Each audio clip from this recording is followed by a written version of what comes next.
Current update में आपका स्वागत है। आज का हमारा विषय है अरावली पर्वत श्रृंखला। आइए सबसे पहले देखते हैं चर्चा के बिंदुओं को। सबसे पहले बात करेंगे ये चर्चा में क्यों है। मुख्य बिंदुओं को जानने के साथ अरावली पर्वत के बारे में सर्वोच्च न्यायालय के बिंदुओं को जानने के साथ चलेंगे अभ्यास प्रश्न की तरफ। तो आइए सबसे पहले बात करते हैं ये चर्चा में क्यों है। हाल ही में अरावली पर्वत श्रृंखला की सुरक्षा को लेकर सुप्रीम कोर्ट ने नई परिभाषा स्वीकार की है। अरावली ग्रीन वॉल प्रोजेक्ट के तहत 2030 तक क्षतिग्रस्त भूमि को पुनर्स्थापित करने की योजना चर्चा का केंद्र बनी हुई है। अवैध खनन और शहरीकरण से अरावली का पारिस्थितिक तंत्र खतरे में है, जिस पर विशेषज्ञ चिंता जता रहे हैं। आइए अब नजर डालते हैं मुख्य बिंदुओं पर। सुप्रीम कोर्ट के एक फैसले में अरावली पहाड़ियों की एक संकीर्ण नई परिभाषा को अपनाया गया है, जो 100 मीटर की ऊंचाई की सीमा पर आधारित है।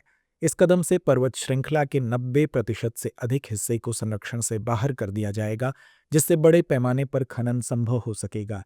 आगे और अधिक विनाश होने से थार रेगिस्तान से लेकर दिल्ली एनसीआर और उसके आगे तक मरुस्थलीकरण की प्रक्रिया तेज हो सकती है। हरियाणा, राजस्थान और गुजरात के विशाल भूभाग खनन और पत्थर कुचलने के कारण पहले से ही गंभीर पारिस्थितिक गिरावट के लक्षण दिख रहे हैं। आइए अब जानते हैं अरावली पर्वत के बारे में। अरावली रेंज का विस्तार गुजरात के हिम्मतनगर से दिल्ली तक लगभग 720 किलोमीटर की दूरी तक है, जो हरियाणा और राजस्थान तक विस्तारित है। अरावली रेंज लाखों साल पुराना है, जिसका निर्माण भारतीय उपमहाद्वीप प्लेट के यूरेशियन प्लेट की मुख्य भूमि से टकराने के कारण हुआ। कार्बन डेटिंग से पता चलता है कि अरावली रेंज में तांबे और अन्य धातुओं का खनन लगभग 5वीं शताब्दी ईसा पूर्व में किया गया था। अरावली रेंज की सबसे ऊंची चोटी माउंट आबू पर स्थित गुरु शिखर है। पहाड़ों को राजस्थान में दो मुख्य श्रेणियों सांभर सिरोही रेंज और सांभर खेतड़ी रेंज में विभाजित किया गया है, जहां उनका विस्तार लगभग 560 किलोमीटर तक है।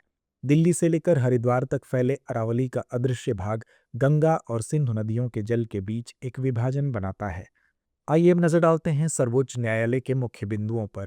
सर्वोच्च न्यायालय ने 20 नवंबर 2025 को अरावली पहाड़ियों की परिभाषा को स्वीकार किया, जिसमें स्थानीय भू आकृति से 100 मीटर या अधिक ऊंचाई वाली भू आकृतियां शामिल हैं। अरावली पर्वतमाला को निम्नतम समोच्च रेखा द्वारा घिरे क्षेत्र के रूप में परिभाषित किया गया, जिसमें पहाड़ी, ढलान और संबंधित भू आकृतियां सम्मिलित हैं। इस परिभाषा से अरावली के 90% से अधिक हिस्से, जैसे झाड़ीदार पहाड़ियां और घास के मैदान, खनन के लिए खुल सकते हैं, जो पारिस्थितिकी के लिए विनाशकारी होगा। इससे 30 वर्षों से प्राप्त कानूनी संरक्षण, जिसमें 1992 की MOEFCC अधिसूचना और 2021 की NCR योजना शामिल हैं, समाप्त हो जाएगा। तो चलिए अंत में नोट करते हैं आज का अभ्यास प्रश्न। अरावली रेंज की सबसे ऊंची चोटी कौन सी है और यह कहाँ स्थित है? विकल्प ए गुरु शिखर माउंट आबू, विकल्प बी सांवरिया शिखर माउंट आबू, विकल्प सी अलवर शिखर अलवर, या विकल्प डी पंचमहल शिखर राजस्थानी प्रदेश।